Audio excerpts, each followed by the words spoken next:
Pada masa kini, di mana semakin banyak penyakit yang berkembang seperti COVID-19 yang sudah banyak terjadi, menjaga kebersihan merupakan suatu hal yang sangat penting.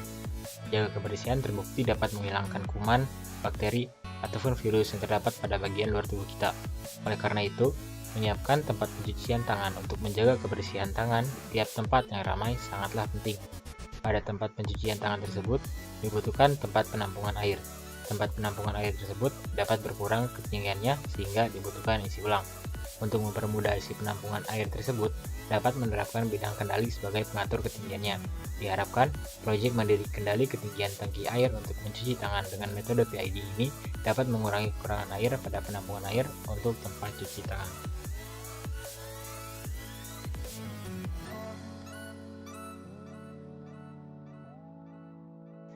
Akan ada 5 outlines pembahasan pada video ini yang berhubungan dengan proyek yang akan dibahas.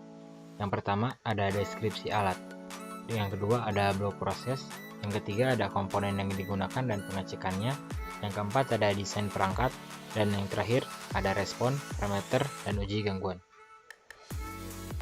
Alat dengan judul kendali ketinggian tangki air untuk mencuci tangan dengan metode PID memiliki fungsi khusus.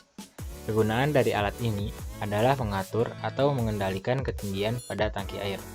Untuk membantu mengatur ketinggian tersebut, digunakan kendali dengan jenis PID.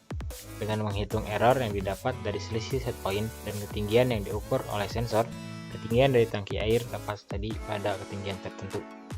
Terdapat 3 blok proses permasalahan pada tema dari alat ini. Yang pertama, seseorang mencuci tangan dan penyimpanan air berkurang. Yang kedua, mengisi air agar sesuai SP, dan yang ketiga, tinggi penyimpanan air sesuai kembali. Permasalahan yang diambil dari blok proses ini adalah permasalahan nomor 2, mengisi air agar sesuai SP. Pada alat yang biasanya kita temukan secara umum, pengisian air agar sesuai SP atau ketinggian yang diinginkan biasanya manual digunakan atau dilakukan oleh manusia. Dan diharapkan dengan adanya alat ini, pengisian ketinggian pada tangki tersebut dapat dilakukan secara otomatis.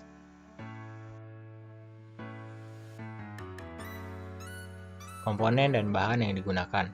Pertama ada STM32 Blue Pill F1 yang berfungsi sebagai microcontroller.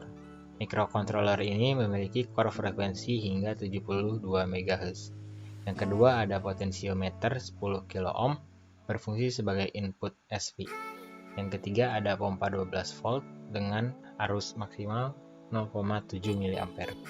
Yang keempat ada driver MOSFET, arus maksimalnya 15 ampere, cocok dan aman digunakan untuk pompa 12 volt tadi yang hanya memiliki arus maksimal sebesar 0,7 mA. Selanjutnya ada modul step down yang berfungsi untuk menurunkan tegangan dari 12 menuju 5. 12 yang berasal dari sumber dan 5 volt output dari modul digunakan sebagai input STM32, input untuk LCD I2C, dan juga input untuk sensor ultrasonik. Selanjutnya ada LCD I2C berfungsi untuk menampilkan data. Sensor ultrasonik berfungsi untuk mengukur ketinggian dari air, dan keran pipa untuk uji gangguan dan keluaran dari alat. Untuk selanjutnya ada beberapa program dan hasil pengujian komponen yang akan digunakan.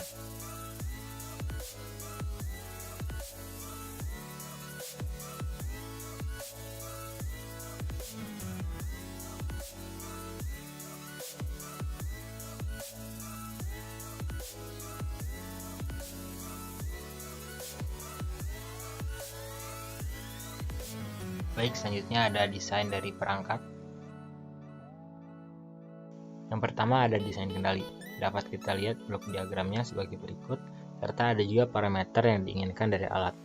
Error steady state sebesar 0 cm, overshoot sebesar 0%, rise time dan setting time menyesuaikan sekecil mungkin.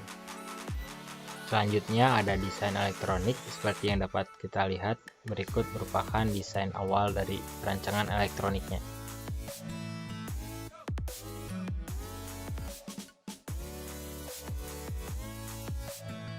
Rancangan untuk desain mekanik dan realisasinya dapat kita lihat sebagai berikut.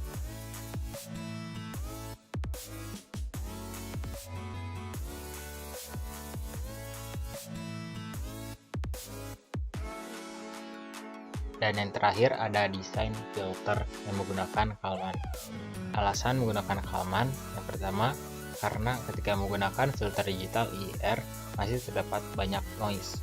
Dan yang kedua, dengan merubahnya interval limit tidak akan merubah cepat lambat kenaikan pada respon untuk filter. Selanjutnya, di sini saya akan mencari desain parameter PID awal, parameter transient untuk respon awal, untuk hasil tuning pertama dan juga hasil tuning kedua, serta memberi uji gangguan pada alat. Dengan menggunakan program desain parameter PID SIDN 1 closed loop, didapat respon sebagai berikut. Respon tersebut kemudian diedit agar kita dapat mencari parameter desain awal dari PID.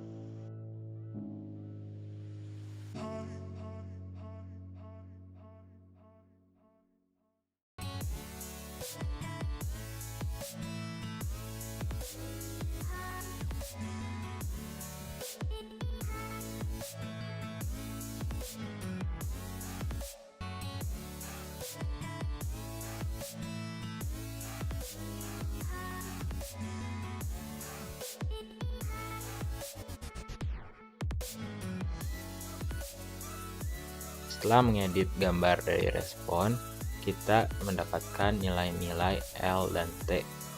L dan T ini dapat kita gunakan untuk mendapatkan nilai KP, TI, dan TD untuk parameter PID.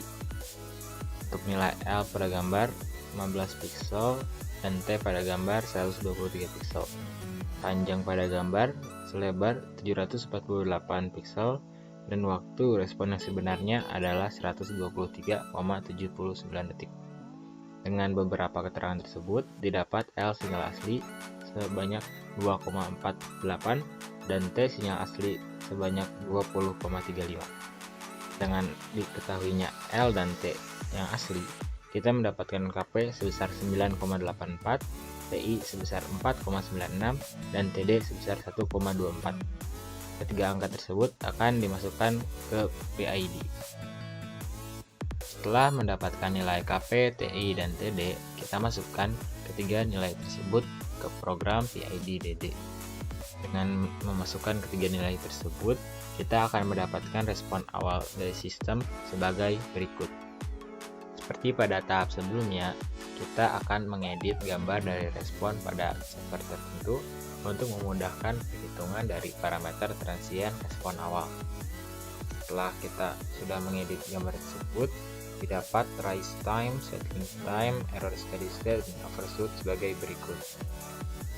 Nilai-nilai yang didapat dari respon awal tersebut masih kurang dari nilai parameter respon transient yang diinginkan sebelumnya. Dengan memperhatikan tabel berikut, kita akan melakukan tuning untuk mendapatkan nilai parameter transient yang terbaik untuk alat.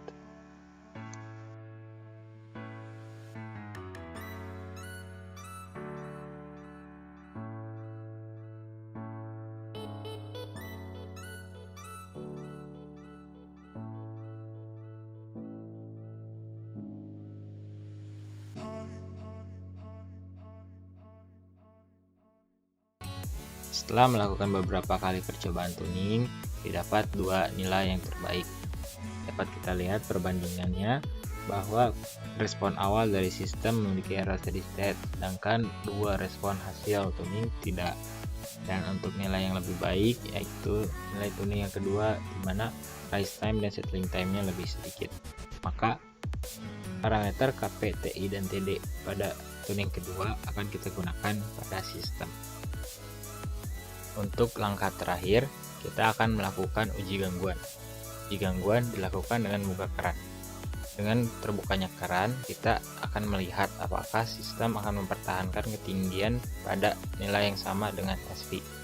Dapat kita lihat pada gambar berikut bahwa sistem masih dapat mempertahankan ketinggiannya. Sekian untuk video penjelasan kendali PID pada water level. Mohon maaf bila banyak kesalahan. Terima kasih telah menyaksikan. Kritik, saran, dan masukan sangat diterima, dapat dicantumkan pada kolom komentar. Sekian, Assalamualaikum warahmatullahi wabarakatuh.